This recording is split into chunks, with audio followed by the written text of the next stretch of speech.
Hello everyone, welcome to BPSC Concept Wala. A very good morning to all of you. Today is 22nd of August and we will see the important news articles from the newspaper The Indian Express. चलते हैं। तो जैसा कि आपसे कल दो सवाल पूछा गया था, सबसे पहले हम उसको डिस्कस कर लेंगे, उसके बाद हेडलाइंस देख लेंगे, उसका जो इंपॉर्टेंट होगा हमारे एग्जाम के लिए वो एनालिसिस कर लेंगे। तो पहला जो सवाल पूछा गया था आपसे कल, वो पूछा गया था कि आपको बताना है कि जो फॉलोइंग स्टेटमेंट है वो कंसर्न किसके साथ है, स्कर्स एंड ड्रमलिन्स। तो आपको ये पता होना चाहिए कि स्कर्स एंड ड्रमलिन्स होता क्या है। ये दोनों जब आप फिजिकल ज्योग्राफी पढ़ रहे होंगे तो फिजिकल ज्योग्राफी में आप पढ़े होंगे type of land forms. Type of land forms उसमें आप पढ़े होंगे कि जो डिफरेंट डिफरेंट सोर्सेज होते हैं, जैसे सोर्सेज क्या होगा, हवा, एयर, विंड। इससे क्या जो दो तरह का लैंड बनेगा, या तो डिपोजिशनल, या तो जमा होकर लैंड बनेगा, या तो इरोजन के कारण वहाँ से रगड़ा रगड़ा के जो हवा चला जाएगा उस तरीके से गड्ढा बनेगा तो इरोजनल हो जाएगा। अगर कुछ लैंडफॉर्म इस तरीके से फॉर्म होते जा रहा तो वो क्या होगा, डिपोजिशन के कारण। तो एयर या विंड के कारण, दूसरा वाटर रिवर के कारण, तीसरा ग्लेशियर के कारण। ये सब जो रीजन होगा जिसके कारण बनता है। तो स्कर्स और जो ड्रमलिन्स है ना, वो ग्लेशियर के कारण जो डिपोजिशनल, ये दोनों का दोनों जो है, दोनों का दोनों जो लैंडफॉर्म है स्कर्स और ड्रमलिन्स, वो दोनों किस तरीके का है, वो है डिपोजिशनल लैंडफॉर्म्स। तो जब आपको स्कर्स जो होता है ना, वो जब ग्लेशियर पिघल के हटता है तो स्नेक जैसा जो शेप बन जाएगा ना, वो बनता है, उसको हम बोलते हैं स्कर्स। आपको हम आगे पिक्चर भी दिखाएंगे। और ड्रमलिन्स आपको नाम से लग रहा होगा, ड्रमलिन्स जो हम लोग we use to eat, we use to जो फूड में, जिसको अगर देसी भाषा में बोला जाए तो उसको क्या बोलते हैं, मोमोज, है ना। मोमोज के शेप में जो रहेगा, जो इस तरीके से बीच में उठा हुआ और दोनों साइड में जैसे इस तरीके का जो शेप बनेगा, उसको हम क्या बोलते हैं, ड्रमलिन्स बोलते हैं। ठीक है। तो ये दोनों का दोनों जो डिपोजिशन से बनता है और किसके कारण बनता है, ग्लेशियर के कारण बनता है। आपको ये ध्यान रखना है। तो हम पहला ऑप्शन देखते हैं कि स्कर्स आर रिजेज, है ना, of crudely bedded gravel and sand. Gravel और सैंड का जो क्रूडली बेडेड से बनता है, रिज के का रिज जैसा, बिल्कुल सही है। रिज किसको बोलते हैं, एक ऐसा रहेगा जिसको हम गांव में बांध बोलते हैं ना, या बांध देखे होंगे जो, तो बांध जो पतला सा होता है क्या होता है, ऊपर में ऐसा रहेगा, उसके नीचे जो होता है थोड़ा चौड़ा इस तरीके से होता है ऊपर में, उसी को रिज बोलते हैं। तो रिज वो उसी में जो पानी के जगह पे ग्लेशियर होता है उसके कारण जो बनता है ना, उसी को हम क्या बोलते हैं, स्कर्स बोलते हैं। तो वो सही है। दूसरा क्या, drumlins are constitution mostly of boulders and clay, ये भी सही है। तीसरा क्या, basket of eggs topography is the characteristic of terrain with eskers. नहीं, जो बास्केट ऑफ एग्स टोपोग्राफी होता है वो स्कर से नहीं होता, वो किससे होता है, कनेक्ट, ये कैरेक्टरिस्टिक ऑफ टेरेन वो ड्रमलिन्स के कारण होता है। ड्रमलिन्स आपको क्या बताया कि बीच में क्या होगा, ये बोल रहा है कि बोल्डर्स और क्ले, तो इसी तरीके से ना इस तरीके का शेप बनता है। आपको क्या लगेगा कि बास्केट में ना एग रखा हुआ है, तो उस तरीके का जो टोपोग्राफी बनता है that is called basket of eggs and this is related to drumlins not with eskers. तो तीसरा गलत हो गया। और चौथा क्या, while eskers are built by glacier stream, बिल्कुल सही है। Drumlins result from glacier action, ये दोनों सही है। ठीक है, कि जो स्कर्स है वो किसके द्वारा बनता है, ग्लेशियर स्ट्रीम के कारण, और जो ड्रमलिन्स किसका रिजल्ट होता है, ग्लेशियर एक्शन का। तो ये सही है। तो हमारा तीसरा गलत हो गया, 1, 2 और 4 सही है। तो क्या पूछा गया, correct answer from the option. तो 1, 2, 4 जो है वो हमारा बी ऑप्शन क्या होगा, सही हो जाएगा। ये इसका एक्सप्लेनेशन लिखा हुआ है, आप इसको पढ़ लीजिएगा, आपको अच्छे समझ में आएगा। आपको पिक्चर दिखा दे रहे हैं, ये जो रिट्रीटिंग ग्लेशियर है उसके कारण देखिए जो स्कर्स है, ये स्नेक टाइप का जो शेप में बन रहा है ना, ये स्कर्स है। ड्रमलिन देखिए बीच में मोटा जैसा है और आगे पीछे क्या है, एज बन जा रहा है, वो क्या है, ड्रमलिन्स है। उसी तरीके से ये ब्रेडेड स्ट्रीम होता है, और ये जो बाल्टी के शेप में बनता है उसको केटल्स बोलते हैं, और इस तरीके के जो शेप में बनता है उसको मोरेन बोलते हैं। ठीक है। तो जब भी सबको ये जो नाम है उसको आप पढ़ रहे हैं ना, तो इसका पिक्चर देख के ही याद रखा करिए, तो आपको ध्यान में आ जाएगा। ठीक है। अगला सवाल क्या पूछा गया था कि which country recently announce the formation of new space agency aimed at advancing it's space exploration capabilities. तो इसका सही आंसर है वो क्या है, सऊदी अरबिया। सऊदी अरबिया के बारे में अगर हम बात करें तो Saudi Arabia recently announce the formation of new space agency as the part of vision 2030 initiative. आपसे ये भी पूछा जा सकता है कि which country have announced its vision 2030 initiative, that is Saudi Arabia. उसमें क्या है कि विजन इसमें क्या करेगा कि strategic framework aimed at reducing Saudi Arabia dependency on oil. जो आपको पता है कि जो सऊदी अरबिया का जो मेन इकोनॉमी है वो किस चीज़ पे डिपेंडेंस है, ऑयल पे। तो उसको वो उस पर डिपेंडेंसी को कम करने के लिए वो क्या करा, आपने डाइवर्सिफाई अपने इकोनॉमी को और डेवलप करना है पब्लिक सर्विस सेक्टर को। कैसे, health, education, infrastructure, recreation and tourism, इसका ये विजन 2030 है। उसी में वो स्पेस एक्सप्लोरेशन भी है। और क्या बोला गया है कि dependence on oil and the new space agency is expected to play a crucial role in advancing Saudi Arabia capability in space exploration and technology, further establishing the country as significant player in the global space industry. Space exploration क्या होता है, establishment of a space agency align with global trends where countries are increasingly investing in space exploration means of fostering technological innovation and ensuring national security. तो आपको ध्यान में रखना है vision 2030 और कौन सा कंट्री जो अगर मिडिल ईस्ट का पूछा जाए तो वो होगा सऊदी अरबिया, कतर, यूएई नहीं याद रखना आपको, क्या है सऊदी अरबिया। अब हम चलते हैं आज का हेडलाइन पे। तो आज हम सबसे पहले हेडलाइन क्या देखेंगे? हेडलाइन हम सबसे पहला है कि हमारे जो प्राइम मिनिस्टर है वो कहाँ गए? वॉर्सो। वॉर्सो कहाँ है? यह है पोलैंड का capital. The capital of Poland is Warsaw. तो वहाँ गए हैं for talks believe today for war ton Kyiv. Kyiv कहाँ है? कीव यूक्रेन का कैपिटल है। तो आज हमारे जो पीएम है वो कहाँ जाएंगे? कीव जाएंगे। दिस इज हमारा फॉरेन पॉलिसी के लिए बहुत इंपॉर्टेंट हो जाएगा, ठीक है। उसके बाद आपको बताया था कि सोशल जस्टिस के नाम पे जो लेटरल एंट्री था उसको कैंसिल कर दिया गया है। बाकी क्या है कि सीआईएसएफ कोलकाता हॉस्पिटल, आपको पता है जो कोलकाता के हॉस्पिटल में आरजीकर मेडिकल कॉलेज में जो ये अनफॉर्चुनेट घटना हुई थी उसके कारण वहाँ बहुत ज़्यादा कियोस हो गया था, जिसके कारण ये वहाँ का जो सिक्योरिटी है वो किसको दे दिया गया? सीआईएसएफ के। तो डीआईजी जो सीआईएसएफ के हैं वो के प्रताप सिंह ये हैं सेंटर में, और आरजीकर मेडिकल कॉलेज में जो प्रोटेस्ट कर रहे थे तो जो सीबीआई सबमिट केस वो वहाँ का सिक्योरिटी किसको दे दिया गया है? सुप्रीम कोर्ट के आदेश के अनुसार सीआईएसएफ को, ठीक है। बाकी ये जो गोयल साहब है बोल रहे हैं, ब्लेम कर रहे हैं कि जो ई टेलर्स हैं जैसे अमेजॉन है वो जो प्रेडेटरी प्राइसिंग होता है वो कर रहा है इसके कारण। तो बोल रहे थे कि जो ई टेलर अमेजॉन जैसी कंपनी है वो बोल रहे थे कि जो expressed concern over the surge in growth in e-commerce business and said it could be result in predatory pricing. Predatory pricing को वो क्या करेगा? रिजल्ट करेगा and may lead to social disruption. तो ये सब को किसके किसके लिए जिम्मेवार ठहरा रहे हैं? ई ट्रेडर्स जैसे अमेजॉन, फ्लिपकार्ट ऐसे जो ई कॉमर्स कंपनीज है उसके लिए। ये क्या ये पहली बार नहीं बोल रहे, ये पहले भी बोल चुके हैं इसके बारे में, ठीक है। उसके बाद ये सब हसीना हमारे लिए इंपॉर्टेंट नहीं हो जाता है, हमारे लिए इंपॉर्टेंट फिर ये आपको ब्लास्ट हो गया है आंध्रा में जिसमें बहुत 14 लोग क्या हो गए हैं का डेथ हो गया है, ठीक है। उसके बाद हमारे लिए एक इंपॉर्टेंट यहाँ पे हो जाता है कि on government level double Ayushman Bharat insurance cover limit count of beneficiary, ठीक है। कि बोला गया है कि आयुष्मान भारत को जो डबलिंग इंश्योरेंस कवर जो होता है उसमें 10 लाख रुपए का, पहले कितने का मिलता था? 5 लाख रुपए का, उसको बोला गया डबल करने के लिए। तो वो गया है गवर्नमेंट के टेबल पे कि उसको जो इंश्योरेंस कवर था 5 लाख का उसको बढ़ा के कितना कर देना? डबल, मतलब 10 लाख रुपए का कवर होना चाहिए। अब आयुष्मान भारत है क्या? आयुष्मान भारत जो है इसको हम क्या बोलते हैं? आयुष्मान भारत प्रधानमंत्री जन आरोग्य योजना भी बोलते हैं। Is the incumbent government flagship health insurance scheme है ये, often touted as the world largest. It provides an annual coverage of कितना? 5 लाख का एनुअल कवर दिया जाता है। और किसको दिया जाता है? Family for secondary and tertiary care hospitalisation of approximately 55 crore beneficiary हैं, जिसमें 12.34 करोड़ फैमिलीज को बेनिफिशियरी बताया गया है, who are among the bottom of 40% of the country population. हमारा कंट्री का जो सवा 100 करोड़ जो हमारे देशवासी हैं उसके जो बॉटम से 40% जो पॉपुलेशन है उसके लिए ये लाया गया था आयुष्मान भारत। आपको क्या बताना है कि आयुष्मान भारत स्कीम जो है कौन से ईयर में लॉन्च किया गया था? ईयर बताना है, ईयर ऑफ लॉन्च, और वो मोदी साहब जो हैं वो कहाँ से लॉन्च किए थे? प्लेस बताना है, in which place he announce this scheme Ayushman Bharat योजना, और in which year he announce this scheme, ठीक है।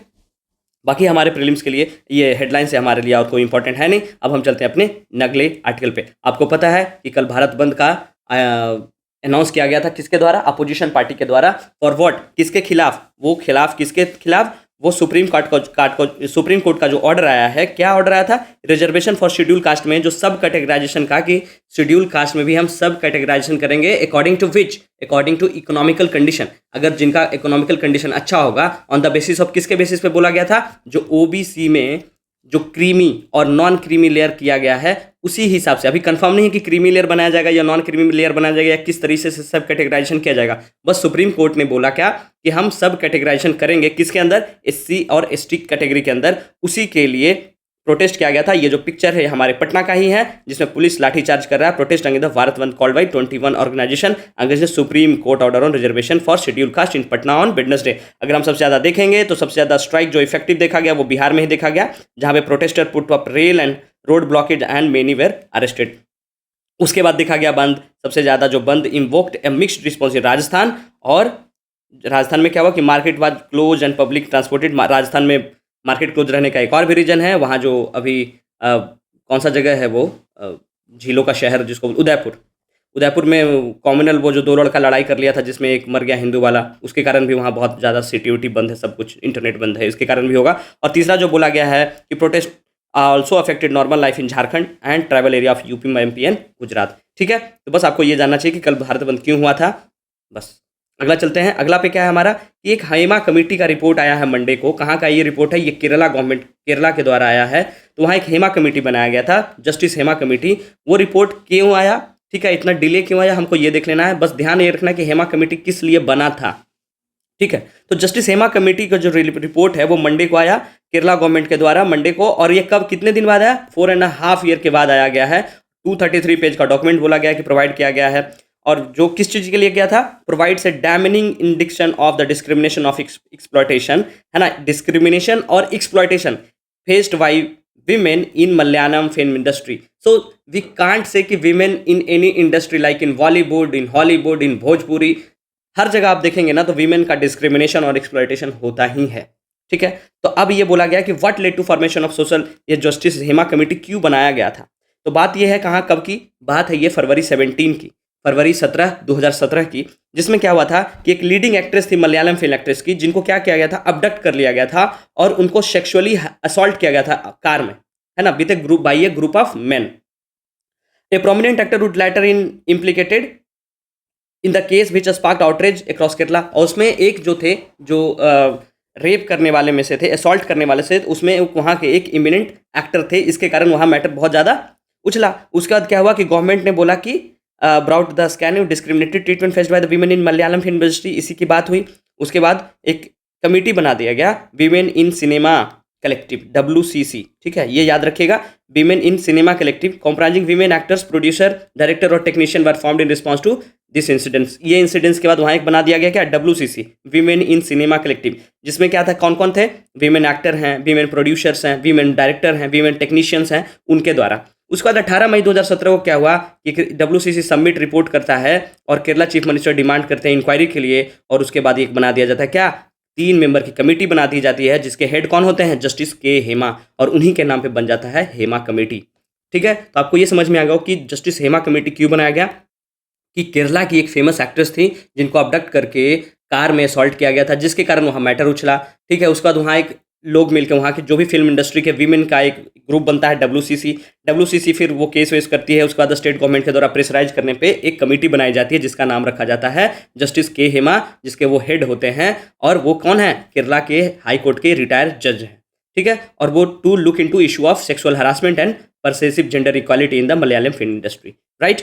अब इसके बाद क्या है कि what was the reason behind the delay, कि जो रिपोर्ट आया वो इतना डिले में क्या क्यों आया? कि 17 फरवरी 2017 की बात है, रिपोर्ट आ रहा है कब? 2024 के अक्टूबर में, ये अगस्त में। तो इतना डिले क्यों हुआ 4.5 साल? उसके लिए बोला गया है, शशि थरूर क्रिटिसाइज भी किए हैं, ये पॉलिटिकल मैटर हमारे लिए इंपॉर्टेंट नहीं है।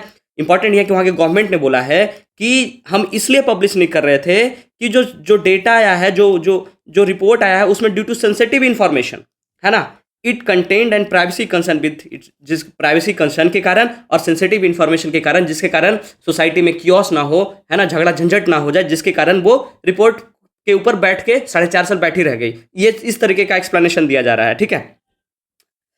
उसके बाद क्या है कि what is the report been release now? अब क्यों किया गया? अब इसलिए किया गया क्योंकि केरला गवर्नमेंट को जनवरी 22 में 2022 में एक पैनल में के द्वारा क्या किया गया था? Kerala government formed a panel to work out plan to implementation of, कि जो हेमा कमीशन के रिपोर्ट के द्वारा जो रिकमेंडेशन दिया गया है, उस पर एक पैनल बनाया गया कि जो रिकमेंडेशन है उसको इंप्लीमेंट करें। कब करना है? 2022। देखिए गवर्नमेंट का हिपोक्रेसी देखिए कि रिपोर्ट पब्लिक नहीं कर रही है, लेकिन जो रिपोर्ट आया है उसको इम्प्लीमेंटेशन करने के लिए 2022 में एक पैनल बना रही है, ताकि जो हेमा कमेटी के द्वारा, कमीशन के द्वारा जो रिपोर्ट में रिकमेंडेशन दिया गया उसको इंप्लीमेंट कर सके स्टेट में।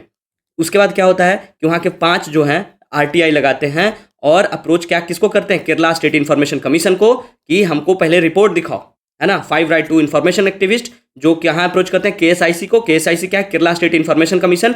RTI लगा के कि हमको ये जो ड्राफ्ट है वो ड्राफ्ट दीजिए, कि वो रिकमेंडेशन तो बाद में हम इम्प्लीमेंट करेंगे, लेकिन हमको पहले ड्राफ्ट बताइए कि उसमें क्या क्या हुआ था, ठीक है, रिपोर्ट में क्या दिया गया, ठीक है। उसके बाद फिर Kerala high court state report. उसके बाद केरला हाई कोर्ट में एक साजी पिराइल हैं जो वहाँ के फिल्म प्रोड्यूसर हैं, उन्होंने एक रिपोर्ट रिलीज किया और वो हाई कोर्ट गए और वो कहें कि ये जो पब्लिकेशन है जो उनका क्या वायलेट कर देगा? Right to privacy of individuals including himself and possibly expose them to retaliation and harassment. So this petition was eventually dismiss. जिसके बाद वो जब ये पिटीशन डाले तो हाई कोर्ट ने क्या किया? उसको डिसमिस कर दिया गया। और plea to the high court by actress Rajni वहाँ की एक एक्ट्रेस है रजनी, उनके द्वारा भी हाई कोर्ट में एक प्ली डाला गया जिसमें वो क्या बोले कि who had dispose before the committee further delete the report, और वो बोली कि I have the legal right to know how my statement has been recorded on the report, कि उनका लीगल राइट है कि जो उनसे जो स्टेटमेंट लिया गया था ड्यूरिंग द इन्वेस्टिगेशन, तो उनको पता होना चाहिए कि उनके जो रिपोर्ट है, उनके द्वारा जो बोला गया है, उनके स्टेटमेंट को कैसे रिकॉर्ड किया गया है, लीगल राइट है उनका, विच इज़ राइट। तो this petition to dismissed and the report was finally released on Monday. उसके बाद क्या है कि हेमा कमीशन के द्वारा रिपोर्ट में क्या कहा गया है, तो कुछ स्मॉल की टेक अवे है जिसमें बोला गया है कि जो कल्चर है, the culture of sexual harassment pervades the Malayalam film industry. The committee reported the existence of casting couch. Casting couch क्या होता है?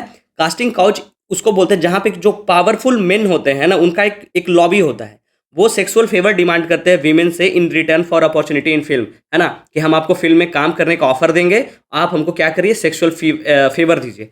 That is called casting couch. आप ये वर्ड जो है हमेशा बॉलीवुड में भी सुनते होंगे कि जो न्यू कमर आते हैं, और न्यू कमर में वैसे न्यू कमर जिनका कोई गॉड फादर नहीं होता है वहाँ, है ना, तो वो बोलते हैं कि कास्टिंग काउच होता है।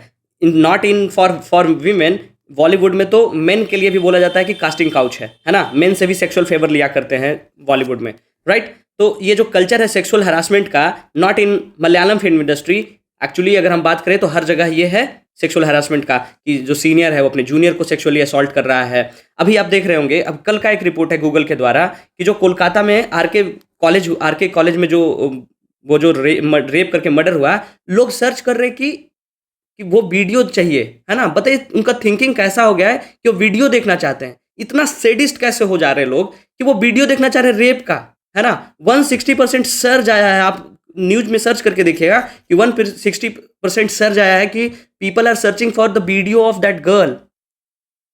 शेम ऑन यू गाइज, जो भी सर्च कर रहे हैं उन लोगों पे शेम है कि वो किस तरीके से कर रहे हैं यार, वो क्या कर रहे हैं, क्या करना चाह रहे हैं, क्या देखना चाहते हैं, ठीक है। तो ये हर जगह का है। दूसरा क्या बोला गया कि फियर ऑफ रिट्रीब्यूशन, जो फियर ऑफ रिट्रीब्यूशन होता है, जो प्रिवेंट करता है सेक्सुअल हरासमेंट को बीइंग रिपोर्टेड, कि मेनी जो जिनको एग्जामिन किया गया कमेटी में, वो शुरू में क्या है कि वो नहीं बोल रहे थे कि अगर वो बोलेंगे किसी के प्रति, किसी के खिलाफ कि वो हमसे फेवर लिया है, तो उनको काम मिलना बंद हो जाएगा। और क्या कि उनका जो फियर है, they we realise that the their fear is well founded. क्यों? क्योंकि बोला गया कि वो साइबर है, उनका जो एक लॉबी है जो वो बुली करेंगे, उनको साइबर हराश करेंगे, specially for the toxic fan clubs and the means for the women are forced into silence. आप भी देख सकते हैं कि अगर बॉलीवुड में या कहीं भी कोई लेडी तो अगर कुछ बोलती है तो दो ग्रुप में बट जाता है, एक जो उनको सपोर्ट करता है, एक दूसरा जो उनको बुली करता है। तीसरा कि all main mafia of influenced actors and producers call the shot across the country industry and wields their power with the impunity.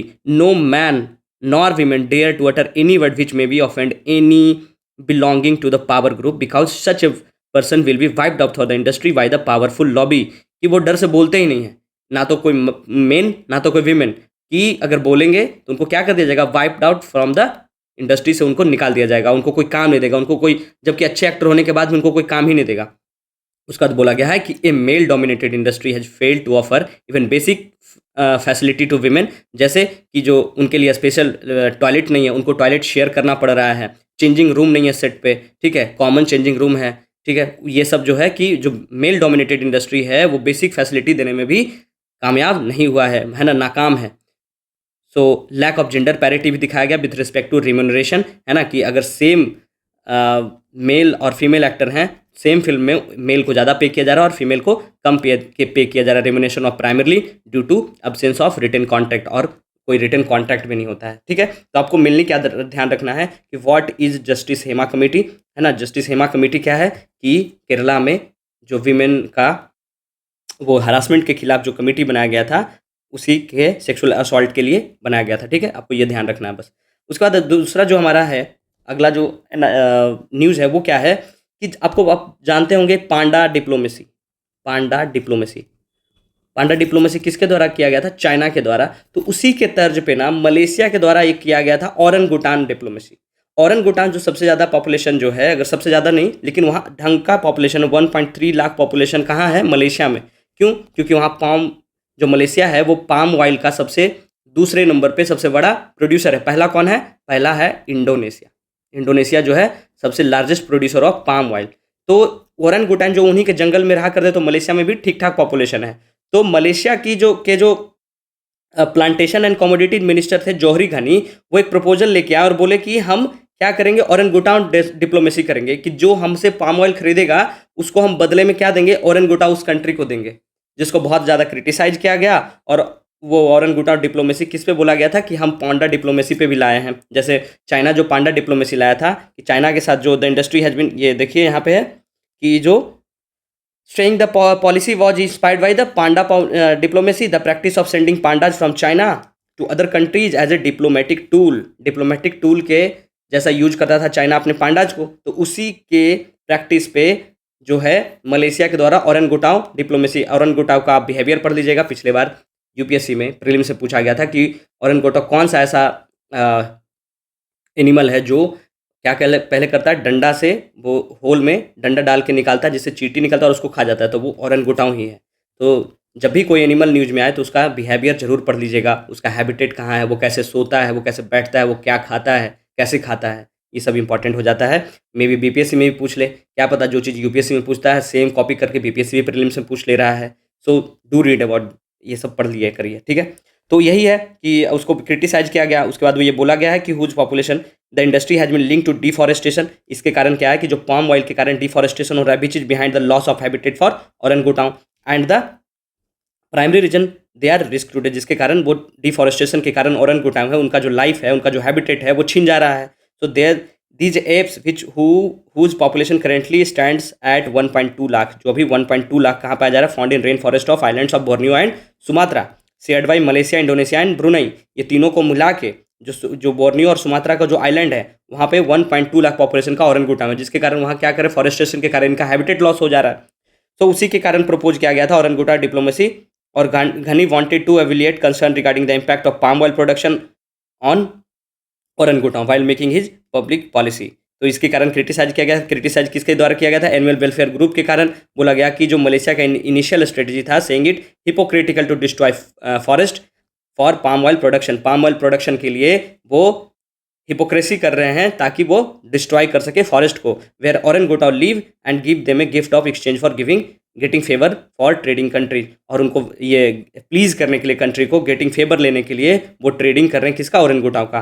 उसका protecting the forest which is the natural habitat of orangutan. Guardian में लिखा गया है, interview के CNN के interview में क्या बोला गया कि जो चाइना का जो पॉलिसी था, चाइना का पांडा पॉलिसी था जो, और ये दोनों जो है वो डिफरेंस बहुत है, huge difference. There was a huge difference between the Malaysia का propose orangutan diplomacy and China's panda diplomacy. तो चाइना जो है वो बोला कि China has state of the art facility for the pandas and more importantly it has establish protected area for the safeguard with wild panda population की वहाँ के population को वो करने के लिए वो स्पेशली क्या बनाया था, प्रोटेक्टेड एरिया बनाया। लेकिन ये क्या है, मलेशिया बिना कुछ किए हुए उसी इस तरह से डिप्लोमेसी करिया। क्या बोला कि what Malaysia government is proposing to hardly anything comparable, कि जैसे चाइना किया है उस तरीके से बस नाम कॉपी कर लिया और वो उसके बदले में ओरेंगुटान दे रहे, लेकिन क्या उसके प्रोटेक्शन के लिए, उसके हैबिटेट लॉस ना हो उसके लिए कुछ किया है, मेरली ही कुछ किया है, बस इसी के लिए वो क्रिटिसाइज किया गया है। तो ध्यान रखना है, न्यूज में है ये ओरेंगुटान डिप्लोमेसी, तो ओरेंगुटान से सवाल पूछ दे इसलिए इंपॉर्टेंट हो जाता है। अब हम चलते हैं अपने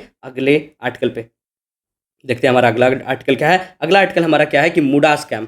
मुडा स्कैम कहाँ से रिलेटेड है, मुडा का मतलब क्या होता है, मुडा का मतलब होता है मैसूर अर्बन डेवलपमेंट अथॉरिटी, है ना, मैसूर अर्बन डेवलपमेंट अथॉरिटी। और मैसूर कहाँ है, कर्नाटका में। तो कर्नाटका के सीएम पे ना ये कर्नाटका के सीएम पे वो लगा है कन्फ्लिक्ट ऑफ इंटरेस्ट की, कि वहाँ का जो कुछ लैंड था वो एक्सचेंज करके इनके वाइफ के नाम पे कर दिया गया है। यही इंपॉर्टेंट है, जिसके कारण क्या हुआ कि ये जो हम पढ़ने हमारे लिए इंपॉर्टेंट कैसे होता है कि जो गवर्नर है वहाँ के गवर्नर कौन है, थावरचंद गहलोत, वो क्या किए कि वो एक 3 मेंबर कमेटी बना दिए, प्रिसिपिटेटिव एक्शन ले लिए। प्रिसिपिटेटिव एक्शन क्या लेता है कि इतना क्विक एक्शन, एक प्रोसीजर होता है उसको फॉलो करने के बाद लिया जाना चाहिए, लेकिन ये जल्दी से क्या किए कि इस पे 3 आदमी का वो बना दिए हैं, ये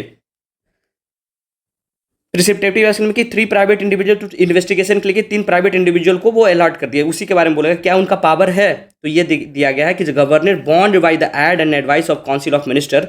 तो यहाँ हवाला किसका दिया जा रहा है, आर्टिकल 163(1) का, जिसमें क्या बोला गया है कि there shall be a council of minister with the chief minister at the head to aid and advise the governor in the exercise of this function except in so far as he is by or under this constitution required to exercise his functions or any of them in his discretion।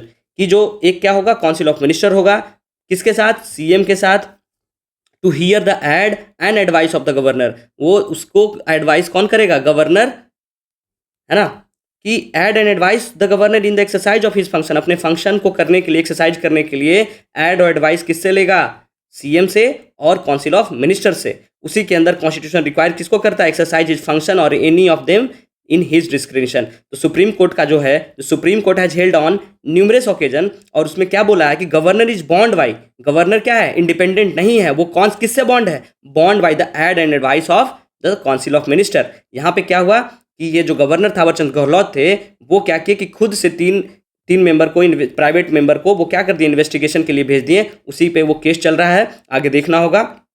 Law को तो उसी में बोला गया है, ये prosecution के द्वारा जो बोला गया था, इसको आप खुद से पढ़ लीजिएगा, आपको बहुत ज़्यादा इंपॉर्टेंट नहीं है। बाकी ये सब है कि लैंड स्कैम क्या है, कि लैंड जो मूडा के द्वारा 2022 में बोला गया था 50-50 का, कि 50% जो लैंड होता है एक्विजिशन किसके द्वारा, मूडा के द्वारा, वो आप दीजिए और 50% ये देगी। इस तरीके से डेवलपमेंट एरिया में करने गया था। इसके लिए बोला गया कि इनकी वाइफ के नाम पे 1.3 14 हाउसिंग साइट के नाम पे 3.16 करोड़ का एकड़ का लैंड जो है उनके नाम पे एक्सचेंज कर दिया गया था। वही है, बाकी गवर्नर का सैंक्शन क्या है वो पढ़ लीजिएगा, ठीक है।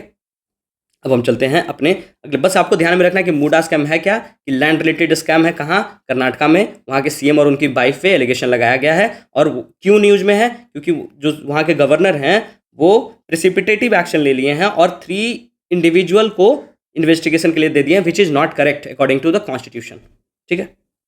वी कांट से कि नॉट करेक्ट, सुप्रीम कोर्ट वो बताएगी। अब देखते हैं कि एनसीएलटी किसको बोला है, आईसीआईसी सिक्योरिटी को डिलिस्टिंग करने के लिए ओके कर दिया है। अब आपको पता होना चाहिए कि एनसीएलटी क्या है। एनसीएलटी क्या है, national company law tribunal. National company law tribunal ये कब बनी, अगर हम इसको बात करें तो ये क्या है, क्वासी जुडिशियल बॉडी है। ये क्या काम करती है, ये एजुकेट करती है issue related to Indian company. अगर इंडिया कंपनी के बीच में कोई भी इशू है उसी को एजुकेट करती है। ये कब बनी, ये बनी कंपनी एक्ट 2013 में, और कब कॉन्स्टिट्यूट हुई, 1 जून 2016 को कॉन्स्टिट्यूट हुई, ठीक है। और किसके रिकमेंडेशन पे बनी थी, तो आई एम सॉरी, एक बना था वी बालाकृष्णा रेड्डी कमेटी, उसी के वेस्ट पे, उसी के रिकमेंडेशन पे बनाया गया था एनसीएलटी। और वो क्यों बनाया गया था V Balakrishna Reddy committee, V Balakrishna Reddy committee, वो इसलिए बनाया गया था टू इंसॉल्वेंसी जो कंपनी का हो जाता है उसको कैसे वाइंड अप करे उसके लिए, ठीक है। तो एनसीएलटी जो है ओके कर दिया है कि आईसीआईसी सिक्योरिटी जो है, आईसीआईसी सिक्योरिटी का मतलब आईसीआईसी बैंक से रिलेट नहीं करना है, ये दोनों अलग अलग कंपनी है, इसी की सब्सिडरी कंपनी है। तो आईसीआईसी सिक्योरिटी जो है अपना आईपीओ लाया था 2018 में, और फेल बाई 7.44% टू इतना एक्सचेंज ऑफ वेडनेसडे। उसके कारण क्या हुआ कि ये बोला कि अब हम मर्ज कर जाएंगे आईसीआईसी बैंक के साथ, उसी के लिए ओके कर दिया है। The proposal earlier proposal by share holders of March 24 और 72% of minor share holder in favour of involves ICIC security becoming a wholly owned subsidiary of ICIC bank. तो आईसीआईसी बैंक का होली पूरा का पूरा owned by किसके द्वारा बन जाएगी, आईसीआईसी सिक्योरिटी, आईसीआईसी बैंक के द्वारा। और बोला गया कि 67 आईसीआईसी जो अगर आपका 100 शेयर होगा आईसीआईसी सिक्योरिटीज का, तो आपको आईसीआईसी बैंक में 67 शेयर उसके बदले में दिया जाएगा, ठीक है। ICICI security announce is delisting and merger plan with ICICI bank in June 2023, और उसके बाद एनसीएलटी ने ओके कर दिया है। तो अब ये क्या हो जाएगा, मर्ज हो जाएगा। बस यही ध्यान रखना है कि ICIC security is merging with ICIC is parents bank, ठीक है। और 67 शेयर दिया जाएगा किसका, आईसीआईसी बैंक। अगर आपका कितना शेयर है, 100 शेयर है आईसीआईसी सिक्योरिटीज का, तो ठीक है। एनसीएलटी के बारे में आपको बता ही दिए। अब हम चलते हैं अपने अगले आर्टिकल पे। अगला आर्टिकल हमारा क्या है कि the Kyiv opportunity. Kyiv opportunity आपको पता है कि आज हमारे जो प्राइम मिनिस्टर है वो कहाँ जाएंगे, कीव जाएंगे। तो उसी के बारे में बोला जाए कि एक नया जो है अभी जो विजिट करेंगे वो क्या एक दिखाएगा, mark a significant step in India's effort to separatist engagement in central Europe from the ongoing conflict Russia. इसमें यह बेसिकली बोला गया है कि हम लोग बहुत दिन तक रशिया के बहुत अलाई रहे हैं, हम उसी के लेंस से सेंट्रल यूरोप को देखा करते थे। लेकिन अब क्या है, डायनेमिक चेंज हो गया है। We are now a very developing country, बहुत इमर्जिंग कंट्री है। तो रशिया का जो वॉर यूक्रेन है वो अब तीसरा साल चल रहा है। Crucial backdrop for this visit, the conflict between Kyiv and Moscow is deeply rooted in historical tension, particularly after the dissolution of Soviet Union in 1991 में जब सोवियत यूनियन का डिजोल्यूशन हो गया तो रशिया बना और बाकी जो कंट्रीज बन गया। उसी में क्या है कि रशिया का long standing claim over Ukraine, Russia का जो बोलता है कि यूक्रेन का कुछ पार्ट मेरा है, तो वो कब से शुरू किया, 2014 में क्रीमिया पे एनेक्सेशन किया, उसका फुल स्केल इन्वेजन इन 2022 में लॉन्च किया, जिसका तीसरा साल अभी तक चल रहा है। अभी आप हेडलाइन में देखे होंगे कि अटैक किया है कौन, यूक्रेन, किस पे, रशिया पे। सो उसके बाद यही बोला जा रहा है कि इंडिया का जो traditional reputation to criticise Russian action stem to a long standing relationship with Moscow which deals back to the cold war के टाइम से ही। However as a rising global power India can not continue to we central Europe solely through a Russian lens and the article argues that Russia depends on ties with China. आप हम लोग क्यों ऐसा कर रहे हैं? क्योंकि रशिया जो है अपना टाई जो है चाइना के साथ थोड़ा स्ट्रेंथन करने का कोशिश कर रहा है, मेंटेनिंग रिलेशनशिप विथ इंडिया। तो दिल्ली को, हमारे कैपिटल को शुड डी हाइपेनेट, हम लोग को क्या करना चाहिए? डी हाइपेनेट करना चाहिए अपना टाई किसके साथ? रशिया और सेंट्रल यूरोप के साथ, pursuing independent and balance relationship with both. वही बोला गया है कि जो मोदी हमारे प्राइम मिनिस्टर हैं, उनका जो विजिट है वो कंपनसेट नहीं है, कंपनसेटरी नहीं है कि रशिया भी गए हैं इसलिए यूक्रेन जाके कंपनसेट कर रहे हैं। It is not about compensating for his recent visit to Russia but rather about establishing strengthening bilateral relation with both nation. क्या है? कंपनसेशन की तरह से नहीं देखना चाहिए, हमको क्या देखना चाहिए कि हम रशिया यूक्रेन, मतलब यूक्रेन का मतलब, कहने का मतलब क्या है? सेंट्रल यूरोप, दोनों के साथ हम अपना जो है रिलेशनशिप है वो स्ट्रेंथन करना चाहते हैं। हमारे लिए इंपॉर्टेंट हो जाता है किस किस मामले में? हमारा जो एक्सटर्नल अफेयर का जो कंट्रीज के साथ जो रिलेशनशिप होता है उसके लिए जरूरी हो जाता है। While there may be unrealistic expectation of India playing a significant role in meditating peace. हालांकि जो अनरियलिस्टिक एक्सपेक्टेशन है हमारा कि हम जाके वहाँ क्या कर देंगे? मेडिटेट करेंगे between Russia and Moscow, Kyiv और मॉस्को मतलब यूक्रेन और रशिया के बीच में हम पीस लेके आएंगे, वो भी हो सकता है but we can't say. The visit focus on enhancing bilateral cooperation and sharing perspective of resolution the conflict peacefully. हमारा वहाँ के जाने का रीजन क्या है? हमारा क्या है ये मोटिव कि इनहेंस बायलैटरल कॉपरेशन, और दूसरा कि जो कॉन्फ्लिक्ट है वो उसको पीसफुली शांत करवाना, शांति से पीस, हम we are a peace loving country, तो हम लोग पीस के लिए भी गए हैं। ठीक है, अब हम आगे चलते हैं places news. This is the beautiful picture of Obama and Michelle Obama. So Barack Obama and Michelle Obama before this speech in Democratic National Convention in Chicago. तो हम देखेंगे आज क्या देखेंगे? आज हम देखेंगे यूएसए को। यूएसए कौन से कॉन्टिनेंट में है? ये है हमारा भारत, और ये जो है यूएसए, ये कौन सा कॉन्टिनेंट? ये है नॉर्थ अमेरिका, ये है साउथ अमेरिका, ये है अफ्रीका, ये है यूरोप, ये है एशिया और ये है ऑस्ट्रेलिया। ठीक है, तो हमारे अगर हम इंडिया से देखेंगे तो हमारे वेस्ट में पड़ेगा। ठीक है, और इस तरह से भी देखा जा सकता है, लेकिन हम देखते क्या है? वेस्ट में ही देखते हैं। ठीक है, तो ये जो है यहाँ कौन कौन सा कंट्री पड़ जाता है? ये है कनाडा, ये है यूएसए और ये है मैक्सिको। ठीक है, तो हम आज देखेंगे किसको? हम देखेंगे यूएसए को। तो यूएसए का बाउंड्री देखेंगे, ये है यूएसए, सॉरी यहाँ से ये है यूएसए। ठीक है, दिस एरिया इज यूएसए। यहाँ पे आपको झील दिख रहा होगा, 5 झील है जो बहुत फेमस है। उसके बाद आपको क्या बता देते हैं, आप देखेंगे तो इधर क्या है? पैसिफिक ओशन, इधर क्या है? Atlantic ocean. ठीक है, यहाँ पे ना 4-5 जो आइलैंड है उसको ध्यान रख लीजिएगा। पहला कौन सा है? इलिसमेरे, क्वीन एलिजाबेथ, विक्टोरिया और बैफिन। ठीक है, बैफिन, और यहाँ पे एक बैंक्स है, हाँ बैंक्स, एलिजाबेथ, विक्टोरिया, बफिन, ये पांचों को ध्यान रख लीजिएगा कि सबसे ऊपर क्या है? एलिजामेरे, उसके बाद क्या है? एलिजाबेथ, बैंक्स, विक्टोरिया और बफिन। बस ये ध्यान रखना है कहाँ पड़ता है? ये नॉर्थ अमेरिका कॉन्टिनेंट में और कनाडा का पार्ट हो जाता है। ठीक है, उसके बाद हम क्या देखेंगे कि यहाँ पे जो सिटीज है कुछ कुछ देख लेंगे। यूएसए का सिटी कौन कौन सा है? Francisco, San Francisco. San Francisco क्यों इंपॉर्टेंट है? आईटी इंडस्ट्री के लिए, आईटी इंडस्ट्री के लिए। और San Francisco is called city of Golden Gates. ठीक है, उसका बाद हम देखेंगे सैन डियागो, ये है लॉस एंजलिस। लॉस एंजलिस किस लिए फेमस है? हॉलीवुड के लिए, हॉलीवुड के लिए। ठीक है, उसका बाद हम देखेंगे न्यूयॉर्क कहाँ पे? ये है न्यूयॉर्क। ठीक है, ये देखिए, दिस इज न्यूयॉर्क, और न्यूयॉर्क जो है वो मोस्ट पॉपुलस है। ठीक है, यूएसए का मोस्ट पॉपुलस सिटी। ठीक है, उसके बाद हम यहाँ पे देखेंगे एक बर्मुडा ट्रायंगल, आपने सुने होंगे, जो कहाँ कहाँ बनता है? मियामी, मियामी के बाद ये बर्मुडा। बर्मुडा किसका पार्ट है? ये ध्यान रखना है, Bermuda is a part of UK, right. Bermuda, Miami and Puerto Rico, ये यूएस का पार्ट है। ठीक है, ये तीनों को जो यहाँ पे बनता है ना, उसी को ये यहाँ पे इस तरह का एक ट्रायंगल बनता है जिसको हम क्या बोलते हैं? बर्मुडा ट्रायंगल बोलते हैं, ध्यान रखना है। उसके बाद अगर हम बात करें यहाँ की जो झील है, 5 झील, उसको हम ध्यान रखेंगे। आपको ट्रिक पता होगा, क्या ट्रिक है? ट्रिक है होम्स, HOMES, HOMES। एच से क्या होगा?